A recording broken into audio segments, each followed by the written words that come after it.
आज हम बात करेंगे देश की आज़ादी को लेकर। क्या हम आज भी आज़ाद हैं? हमारे देश को आज़ाद हुए 74 साल हो चुके हैं। इन 74 सालों में अलग अलग प्रकार से हमारा देश चल रहा है, मतलब अलग अलग सरकारों ने चलाया है। मेरा किसी एक निजी सरकार के लिए नहीं, लेकिन हमेशा होता है ऐसा ही है।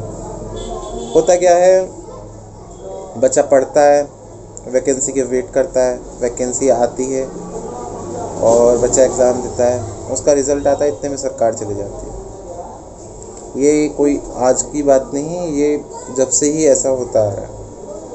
ये किसी सरकार के लिए नहीं है कि गवर्नमेंट के लिए बनाई है, ये इस सिस्टम के लिए बनाया गया है वीडियो कि सिस्टम में बदलाव कौन लाएगा। सिस्टम में बदलाव या तो आपकी पहल ला सकती है या हमारी पहल ला सकती है। ये देखिए, यह लड़का कई वर्षों से रेलवे ग्रुप डी का तैयारी कर रहा था कि इस बार रेलवे में जॉब लेकर रहना है, लेकिन रेलवे ग्रुप डी के नए नोटिफिकेशन CBT 2 के लागू होने के कारण किताब फाड़कर तैयारी छोड़ने जा रहा है। हुआ क्या था, अभी 26 जनवरी को जो पटना में ट्रेन में आग लगा दी गई, वो एक गलत डिसीज़न था। लेकिन जब 125 करोड़ छात्र सड़क पे आते हैं और उनका कोई मुखिया नहीं होता, तो इसी तरीके के प्रोग्राम बन जाते क्या, ये सिचुएशन बन जाती है। क्योंकि अब इसका विरोध जगह जगह चल रहा है।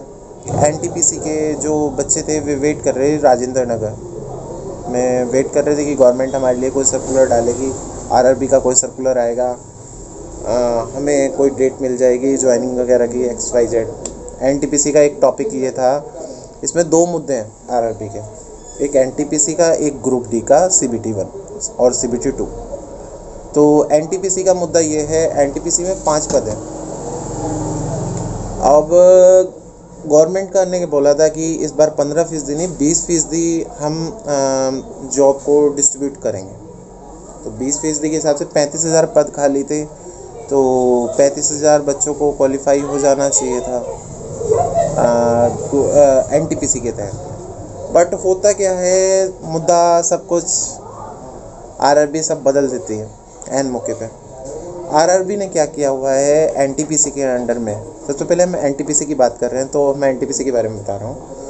NTPC के अंडर में RRB ने क्या किया, RRB ने NTPC में 5 पद हैं, तो 5 पदों में जैसे राम बच्चा है, अब राम बच्चे को फर्स्ट के लिए भी, सेकंड के लिए भी, थर्ड के लिए भी, फोर्थ के लिए भी, फिफ्थ के लिए भी क्वालिफाई है।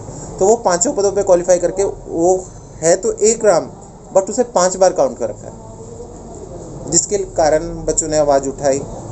वो बोल रहे हैं कि उसको एक जगह काउंट करो ना आप, वो एक चीज़ क्वालिफाई करेगा, वो 5 चीज़ थोड़ी क्वालिफाई करेगा। तो बच्चों की ये मांग जहाँ तक है वो ठीक है, बट RRB इसको समझ नहीं पा रही है। शायद ज़्यादा पढ़ी लिखी है RRB। बट हाँ, अब आता है दूसरा मुद्दा। तो इसके लिए बच्चे राजेंद्र नगर में वेट कर रहे थे उनका कि गवर्नमेंट को सर्कुलेशन देगा हमारे इस मुद्दे के लिए।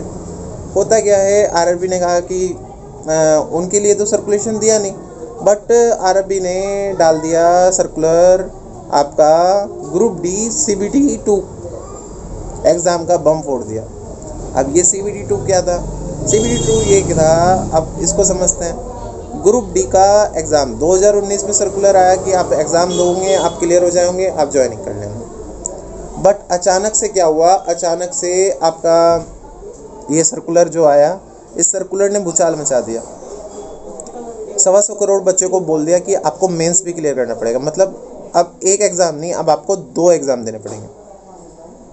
अब 125 करोड़ बच्चों का एग्ज़ाम कराना भी पॉसिबल नहीं है।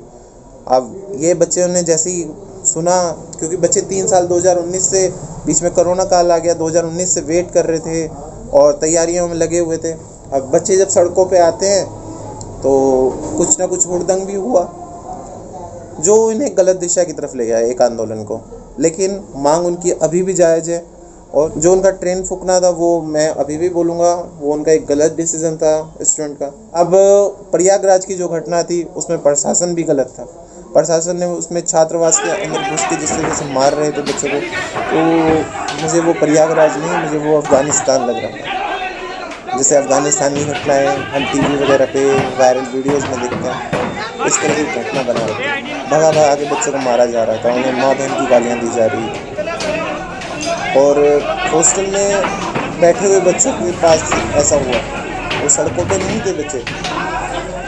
उसके लिए क्या किया गया, क्या नहीं किया गया, अभी तो इसके बारे में कोई जानकारी नहीं है। और बाकी इस चीज़ का काफ़ी जगह विरोध चल रहा है, बहुत ज़्यादा विरोध चल रहा है।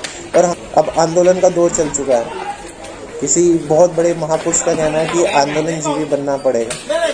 तो क्योंकि 20 में भी आंदोलन हुआ, 21 में किसान आंदोलन हुआ और 22 में ये वाला आंदोलन, और तारीखें बदलती रही हैं, साल बदलते रहे हैं, आंदोलन नहीं बदला, बैठने वाले नहीं बदले। देख लो आप, 26 जनवरी 2020 में भी कोई बैठा हुआ था आंदोलन पे, 26 जनवरी 2021 में कोई दिल्ली में बैठा हुआ था आंदोलन पे, और अब 26 जनवरी 2022 में भी पटना में आंदोलन के लिए बैठा हुआ है, प्रयागराज में, और जगह जगह शहरों में बैठे हुए।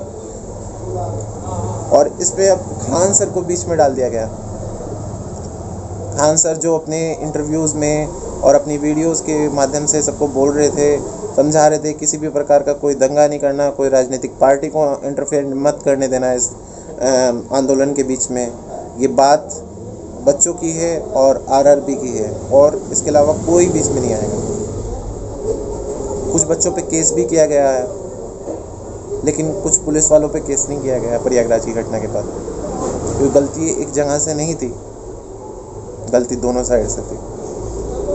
मेरा मानना है, क्योंकि बिना आंदोलन के हमारे देश की सरकारें नहीं सुनती, क्योंकि वो सीट ही ऐसी हो जाती है ना, जब आदमी उस सीट पे बैठ जाता है, ना सुनाई देता है और ना उसको कुछ दिखाई देता है। एक आंदोलन ही एक ऐसा रास्ता है जिसके जरिए वो देख भी सकता है और सुन भी सकता है। अब क्या होगा,